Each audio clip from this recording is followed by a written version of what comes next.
Madame la Présidente. Sur les OGM, les missions de l'ANSES aujourd'hui sont d'évaluer les risques alimentaires, les risques liés à la santé par l'alimentation. Vous savez que le Haut Conseil des biotechnologies est compétent pour répondre sur les questions de dissémination et donc nous sommes complémentaires. Il est clair que la question des OGM ne peut pas être dissociée de la question du glyphosate. L'un et l'autre sont extrêmement liés, puisque si aujourd'hui les OGM sont utilisés dans le monde entier, c'est parce qu'il y a des systèmes de sélection qui sont majoritairement basés sur le glyphosate. Tout ceci fait une seule et même question. Oui, je pense que les engagements ont été tenus au sens où une étude a été lancée 90 jours pour refaire des cohortes avec un protocole en fait expérimental permettant en fait de vérifier les conditions dans lesquelles l'étude Seralini avait été faite, et c'est une étude qui est pilotée par l'INRA et dont les conclusions devraient être publiées à l'automne. Donc de ce point de vue-là, les travaux et les financements ont été donnés par les ministères de la Recherche et de l'Agriculture pour que cette étude puisse être conduite. Donc ça n'a pas été sans effet. Il n'en reste pas moins que je pense qu'on a besoin d'un cadre général beaucoup plus large pour conduire ce type d'études de longue durée en fait dans notre pays et en Europe. Sur les risques liés aux radiofréquences, nous avons publié un avis en décembre et un avis complémentaire il y a un mois et demi suite à une étude que nous avons fait conduire par le CSTB pour recenser très précisément, en fait, avoir des données sur les flux en fait, de données sur le réseau issus des compteurs Linky. Donc, dans les deux cas, très clairement, notre avis en termes d'impact sanitaire et qu'il n'y a pas de risque pour nos concitoyens et que donc les champs électromagnétiques sont extrêmement bas au voisinage, de l'ordre inférieur à ce qu'une plaque à induction pourrait émettre. Mais c'est clair que l'étude a pu montrer, du CSTB, a pu montrer qu'il y a des échanges de données qui sont assez fréquentes sur le réseau. Enedis avait communiqué sur un temps d'environ une minute tous les jours. C'était basé sur la valeur médiane pour un compteur. Et quand on cumule l'effet majoré, puisque quand on fait une évaluation de risque, on fait une étude majorée, donc à quoi un de nos concitoyens, au pire, à quoi peut-il être confronté?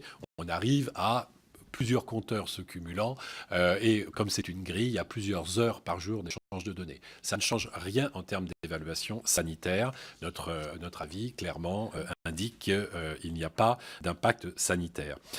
Pour autant, et sur l'autre question, et on y a répondu, et on en a encore discuté avec notre comité de dialogue, pour les radiofréquences, il n'y a pas d'effet cumulé des différentes fréquences en termes d'impact sanitaire.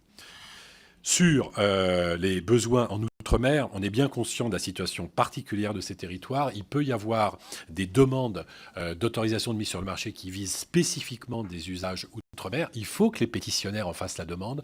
Une partie quand même de la réponse est liée au fait que le marché est faible et que les pétitionnaires ne demandent pas forcément, en fait, ne font pas forcément de dossier d'autorisation de mise sur le marché pour des produits qui concernent un marché qui est restreint. En tout état de cause, des dérogations sont possibles. Donc même si les autorisations sont restreintes au niveau, en prenant en compte en fait la zone sud, le ministre de l'Agriculture a toujours la possibilité de donner des dérogations 120 jours pour des cas particuliers qui seraient liés à des conditions climatiques particulières. C'est le cas par exemple sur l'usage du banol en Outre-mer. Voilà. Sur le Bargy, Monsieur Sadier, vous connaissez bien Dominique Gombert qui participe à toutes les réunions avec le préfet du comité de suivi. Vous savez qu'une expérimentation est en cours sur l'efficacité du vaccin. Ce travail d'expérimentation qui a été mené avec l'ONCFS, le Muséum et je ne sais plus qui encore, l'INRA, va être publié dans les tout prochains jours. Et ensuite, et de façon dissociée, nous sommes saisis sur l'évaluation de risque liée à l'usage en fait de cette stratégie. Bon, pour faire court, sans dévoiler le rapport, je pense que le vaccin en lui-même, sur les bouquetins, a une efficacité modérée, mais il faudra qu'on évalue si, malgré tout, en fait, il peut y avoir des stratégies combinées avec un risque minime qui permettrait, en fait, néanmoins d'utiliser le vaccin. Donc, pour le moment, on n'a pas cette évaluation de risque. On attend le rapport de l'expérimentation pour mener l'évaluation de risque. Donc, vous aurez Dans les semaines qui viennent, le rapport sur l'expérimentation qui a été conduite en zoo, comme vous le savez, sur une population de bouquetins, sur l'efficacité du vaccin, efficacité extrêmement modérée. Et puis ensuite, nous, on donnera un avis sur l'évaluation de risque, sur l'usage de ce vaccin. Merci beaucoup.